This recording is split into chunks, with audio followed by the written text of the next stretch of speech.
Hello, hello. This is Tasha, and I am coming to you today, Thursday, November 9th, with the hashtag Try It Out Thursday. So today, every Thursday, I post a video and with some suggestions on how you can either improve your budget, set up your budget and stick with your budget, any way to manage your money better. And this Thursday at least, I'm going to be talking about goal setting to go along with the 2018 Money Goals Planner that you probably have already downloaded, and I hope you're starting to work on it, or at least coming up with some ideas as to what goals you'd like to set for 2018. So I just want to give you a couple of things, a couple of items to think about as you work through your goals planner. And so today's topic is goal setting. And I'm going to be looking at my notes. So if you see me look left or right, that's what I'm doing, just making sure I'm staying on point here with what I want to talk to you about. And so I want to talk about how oftentimes when we're setting goals, we tend to play it safe. We tend to come up with goals that they push us a little bit, but we don't really have to stretch ourselves too far in order to achieve the goal. And so as you're working through the goals planner and looking at different factors that may impact your goals throughout 2018, I'd like you to consider a couple of things. And the first point is, as you're working through the planner, do it spontaneously, meaning free form. Don't censor yourself too much. If you come up with an idea of a goal that you want to set for yourself, then write it down. Okay, whether you think that you can achieve the goal or not,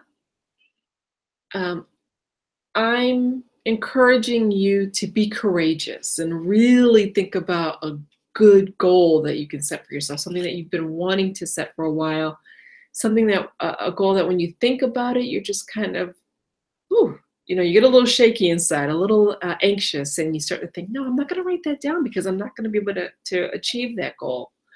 So instead of doing that, which would be your initial reaction when you set a big, courageous goal, go ahead and write it down. And really just be courageous when you're setting your goals. And the big word that I kept coming up with was pie in the sky.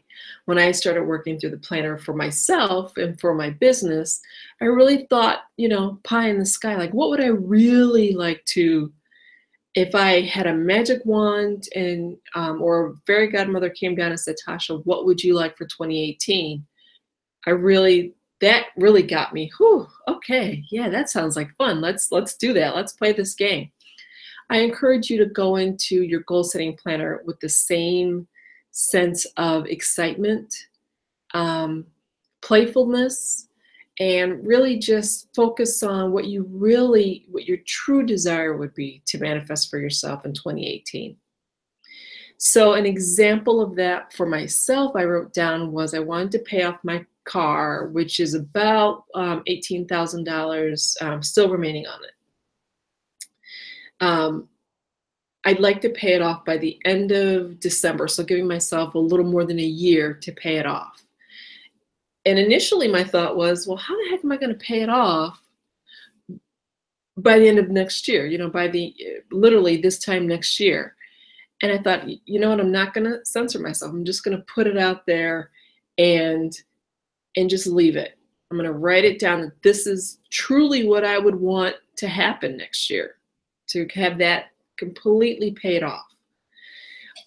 Another example was I wanted to have an additional $5,000 in savings by the end of September.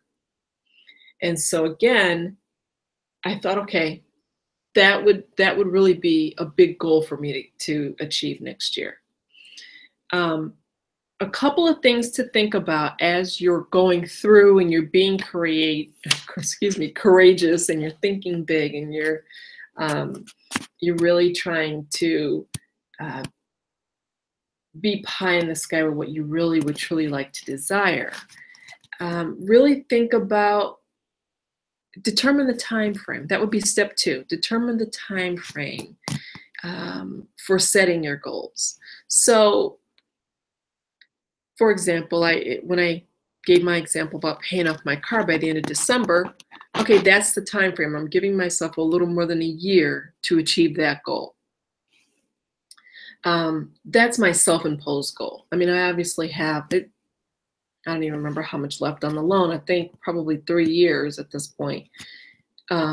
So that outside influence is to have it paid off, within the terms of the loan, which would be 3 years. But my self-imposed goal is to have it paid off by the end of December. So I'm giving myself a little more than a year to do that. So as you're setting your goals, which would be step 2, when you're setting your goals, determine the time frame. So if you, let's say, you want to save $500 by the end of March, by the end of the first quarter of 2018. That's your self-imposed goal. You're just doing that because you just want to put an extra $500 in your savings, which is great.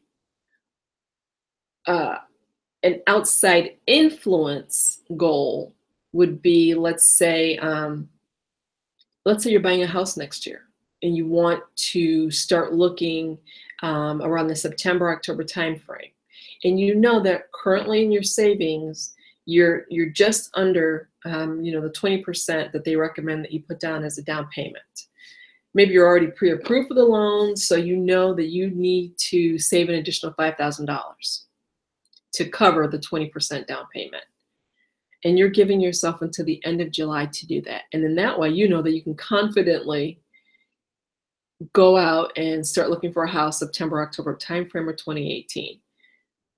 That would be an outside influence goal, because more than likely, if you were to go out in September and start looking for a house, the realtor or the real estate agent is going to ask you, okay, how much do you have put down? Do you have for a down payment?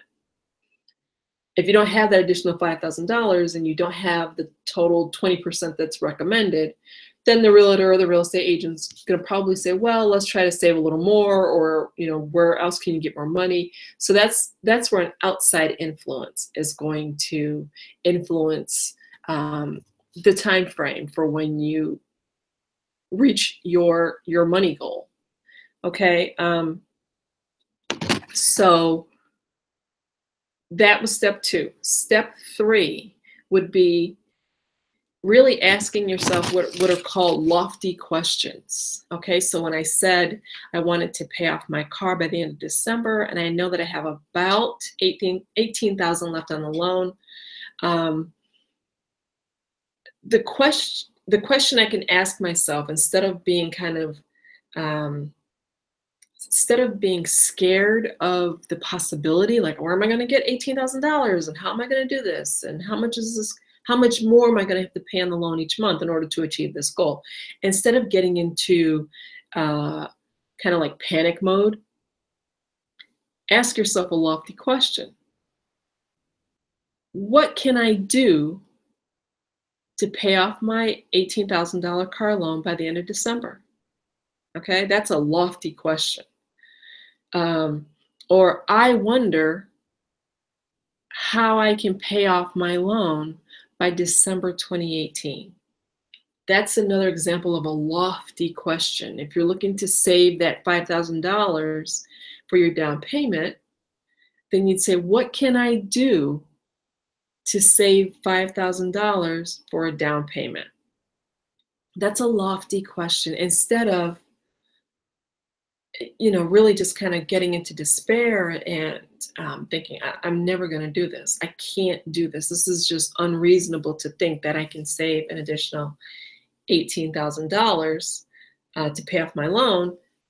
I'm really going to ask myself some really lofty questions. And then what happens is you'll notice you'll start to have a mindset shift, and you'll also start to come more into alignment with possibilities.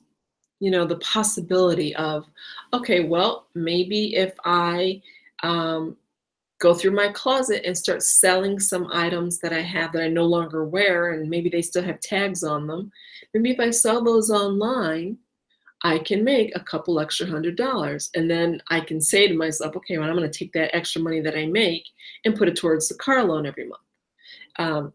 Maybe it means, oh, well, I can work, if you have the extra time, maybe you can work over the holidays someplace that's hiring, Christmas tree shops or Target or something like that. You know, one of the places that's hiring for seasonal help.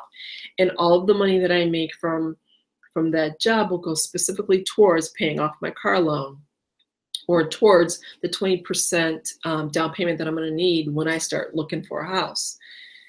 You know, a lot of, you'll start to see a lot of different areas of possibility, areas where, oh yeah, okay, I think I can do that. I think that I can, you know, babysit the neighborhood kids on the weekend. Maybe, you know, I know a couple of moms that need help Saturdays or Friday nights or something. I'll watch their kids for 3 or 4 or 5 hours, whatever it is. And I know that that money will be used to go to the down payment or go to paying off my car loan. So oftentimes, again, what we do is we hold ourselves back from really thinking big and being courageous. So that's what I'd like you to do when you're going through your money goals planner. Be courageous. I'm gonna figure out how to say that word.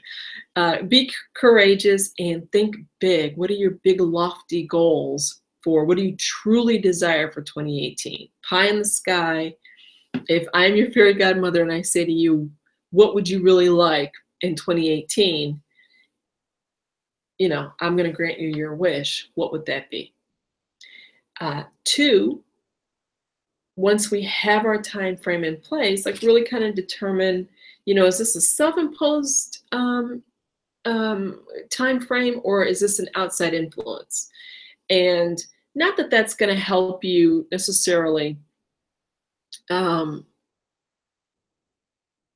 achieve your goal, but it is going to give you a chance to start to reverse engineer the goal. So now you're saying, okay, I want to save $500 by the end of March. You've got your time frame there. You've got your goal. Now you're going to start to take little baby steps back to figure out, okay, how can I achieve that goal? Okay. And then number 3 would be the lofty questions. Okay, I not only want to, your think big, be courageous goal is to save $500 by the end of March and pay off all your credit card debt.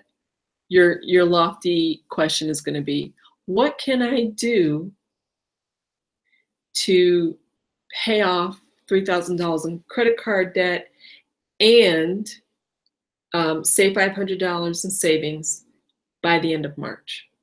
So you start to put all of these little blocks together, and then you start to see possibilities open up to you as to how you can meet your goals, how you can achieve these big lofty goals that you want to achieve for yourself. So again, step 1, think big, be courageous when you're goal setting. Step 2 is to determine a time frame by which the time frame in which you want to achieve your goal. And then step 3 is start to ask yourself lofty questions. And if it helps you, write down your lofty question right next to the goal. And in that way, your brain will start to shift, your mindset will start to shift, and you'll start to see possibilities on where you can achieve your goals. So think big, be courageous, determine the time frame, and ask lofty questions. So hopefully that has been helpful to you. And again, since today is #TryItOutThursday, I really encourage you to try it out. Try, going through all 3 steps, and use the hashtag #TryItOutThursday to tell me, how did it feel? Like, what are some of the big lofty goals that you set and the lofty questions that you asked yourself? So I will be back here on Friday for Foundation Friday. And I hope you have a good rest of the evening. And again, step one, think big, be courageous. I'm not even trying to say it again. Step two would be to determine the time frame. And step three, ask yourself lofty questions. And if it helps you, write down your lofty question right next to your big lofty goal. So I hope you have a good evening. Feel free to leave a comment if there's anything else that I can help you with or help you kind of determine a question, a lofty question, or a time frame for setting your goal. Feel free to leave that right in the comments. And I hope you have a good evening. Good night.